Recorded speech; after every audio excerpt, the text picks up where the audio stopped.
Hey guys, welcome to गरम gossip channel. आज मैं आपको अर्गीले मूवी का रिव्यू और हॉट सीन्स के टाइमिंग के बारे में बताने वाला हूँ। पहले आते हैं कास्ट लाइन के ऊपर, फिर हम बात करेंगे इस फिल्म के डिटेल्स पर। उसके बाद हम जाएंगे आपके पसंदीदा टॉपिक पे, जो है हॉट सीन्स के टाइमिंग के ऊपर। लास्ट में जाएंगे उसके स्टोरी लाइन के ऊपर। पहले हम जाएंगे उसके कास्ट लाइन के ऊपर। इस मूवी में ब्रेस डेलस हॉवर्ड ने एली कॉनवे का रोल प्ले किया है। अब हम आएंगे उसके डिटेल्स के ऊपर। ये मूवी रिलीज हुई थी 2 फरवरी 2024 में। ये आपको crime drama thriller style genre में मूवी देखने के लिए मिलेगी। अभी तो ये आपको इंग्लिश इस भाषा में आपको देखने मिलेगी। अगर आपको देखना है मूवी को तो आपको एप्पल टीवी ओटीटी प्लेटफॉर्म पर देखने के लिए मिलेगी। इसकी IMDb रेटिंग है 5.7/10 में से। ये मूवी पूरी 2 घंटा 19 मिनट की है। अब आते हैं आपके पसंदीदार पड़ाव पर, वो है हॉट सीन्स के टाइमिंग के ऊपर। पहले आता है 1 मिनट 33 सेकंड पर दुआ लिपा का एक पैशनेट आउटफिट सीन दिखाया गया है। उसके बाद 15 मिनट 55 सेकंड पर एक्ट्रेस का एक पैशनेट किसिंग सीन दिखाया गया है। उसके बाद 1 घंटा 24 मिनट 55 सेकंड पर ब्रेस डेलस हॉवर्ड का एक पैशनेट आउटफिट सीन दिखाया गया है। आखिर में 2 घंटा 7 मिनट 22 सेकंड पर ब्रेस डेलस हॉवर्ड का एक पैशनेट किसिंग सीन दिखाया गया है। अब जाते हैं आखिर पड़ाव पर, वो है वेब सीरीज की कहानी या स्टोरी लाइन इंग्लिश में। की शुरुआत होती है जहां पर हमें एक एली कॉनवे नाम की लड़की दिखाई जाती है, जो बहुत ज्यादा स्पाई नॉवेलिस्ट के ऊपर उसकी फिल्म के स्टोरी के बारे में वो सब कुछ अपने स्टोरी बता रही थी, जहां पर वो एक मिशन के बारे में बताती है। और उस मिशन में उसकी एक कैरेक्टर उसने जो प्ले किया था, या उसमें जो कैरेक्टर मेन दिखाया गया है जो इम्पोर्टेंट है, वो है अर्गेली। वो एक बहुत अच्छा कैरेक्टर दिखाया जाता है और उसमें उसकी एक फ्रेंड को इल्यूमिनेट किया जाता है।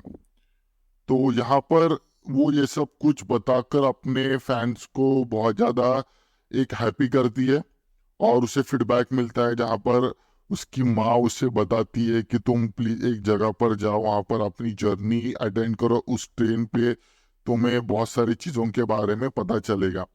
और वहाँ पर एक उसके सामने बैठता है एक लड़का, और वहाँ पर एक बहुत बड़े ट्विस्ट के बारे में हमें पता चल जाता है।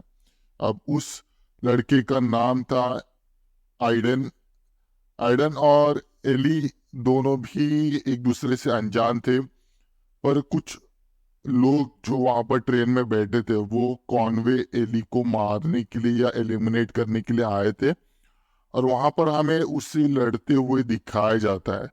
लड़ते लड़ते हमें पता चल जाता है कि वो एक स्पाई नॉवेलिस्ट जो लिख रही थी वो एक असल कहानी है, और उसका आगे का फ्यूचर पार्ट जब वो लिखेगी तब वहां पर हमें पता चलेगा कि एक मास्टर की थी जो एक डिवीजन को एक्सपोज करने वाली थी, और एक्सपोज करने के लिए हमें उसकी बहुत ज्यादा जरूरत थी, क्योंकि एली ने जो एजेंट रेचल और एजेंट एग्रेल या एर्गेले का जो लिखा था वो सचमुच सच हो रहा था।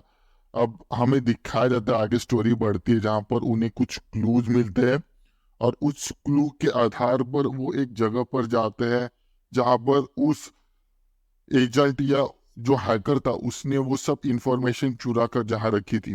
वहां पर उन्हें एक बुक मिलता है, और बुक मिलने के बाद वो वहां से निकलने ही वाले थे तब उनके दुश्मन वहां पर आते हैं, जो डिवीजन के ऑफिसर्स थे। वो उनके ऊपर अंधाधुंध फायर करना चालू कर देते, क्योंकि उनका मेन मिशन था उनको एलिमिनेट करना। तो वहां पर हमें पता चल जाता है कि यहाँ पर भी एडन उनसे बहुत ज्यादा हेल्प करता है, और वहां से वो भागने में सफल हो जाते हैं। स्टोरी आगे बढ़ती है जहाँ पर वो अपने होटल रूम में जाते, जब वो फोन पे बात कर रहा था तब हमें पता चल जाता है कि एली कॉनवे कुछ बातें सुन लेती है। वो डर जाती है और वो अपने माता पिता के घर पे चली जाती है। वहां पर एडन आकर उसे बताता है कि ये तुम्हारे माता पिता नहीं, ये डिवीजन का ऑफिसर ही है और ये हेड है उनका, ये चीफ है। ये सुनने के बाद वो फिर से शॉक हो जाती कि जो मेरे रियल माता पिता है वो कहाँ पर है, अगर ये मेरे माता पिता नहीं है तो अब कौन है।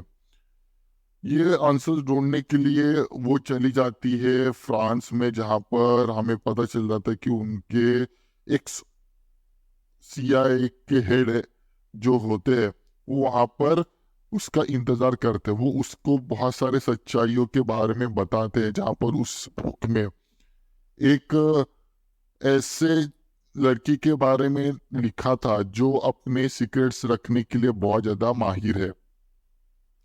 वो चली जाती है वहां पर उस बुलेट को लेने के लिए। जो बुलेट ऐसी चीज होती है जहां पर वो पेन ड्राइव भी होती है। उस पेन ड्राइव को लेने के लिए वहां पर वेपन्स अलाउ नहीं होते। वो जब देखते तब उसे पता चल जाता कि वो भी उस डिवीजन में से एक लड़की थी, और वही जो रोल प्ले कर रही थी वो खुद वो 3 साल पहले वो जीत चुकी है, और इसी वजह से वो ये सब कुछ हो रहा है। स्टोरी आगे बढ़ती है जहां पर हमें पता चल जाता है कि उन दोनों को भी फिर से अब डिवीजन वालों ने किडनैप कर लिया है, और वो उनको अपने पास ही रख रहे होते हैं। बहुत ज्यादा टॉर्चर करते हैं, जहां पर अब एली कॉनवे को सब कुछ याद आता है और वो एक काम करती है कि एडन को एलिमिनेट कर देती है। आगे बढ़ते हमें पता चलता है कि एडन फिर भी जिंदा है, उसके वेसल से निकल के बुलेट गई थी तो इस वजह से उसको कुछ नहीं हुआ। और हमें पता चलता कि एली कॉनवे ने जो फाइल डाली थी वो उनके ही खिलाफ यूज होने चालू करते हैं। वहां पर बहुत सारे फाइट हो जाती है, युद्ध हो जाता है, और वहां पर एली कॉनवे जीत जाती है और डिवीजन वालों को, सब लोगों को वहां पर एलिमिनेट करने के लिए वो मजबूर करती है। आगे बढ़ते हुए हमें पता चल जाता है कि अब वो दोनों भी एक हैप्पी लाइफ और हैप्पी राइटर की लाइफ जी रहे होते हैं। और इसी मिक्स फीलिंग के साथ ये मूवी यहाँ पर एक हैप्पी एंडिंग के साथ खत्म हो जाती है, जहाँ पर सब डिवीजन वाले पकड़े जाते हैं और अब उनके पास कोई भी हथियार या कोई भी अब औजार नहीं रहता अपने डिवीजन को आगे बढ़ाने के लिए। Thank you for watching this video. बाकी का जो भी कुछ है हमारा ए आपको टोटली और डिटेली सब कुछ बताई देगा, और ऐसे कंटेंट के लिए हमें देखते रहिएगा। थैंक्स वीडियो पूरा देखने के लिए। Next hot and spicy video के लिए कल मिलते हैं, same time same channel but different subject के साथ। तब तक के लिए good bye and take care.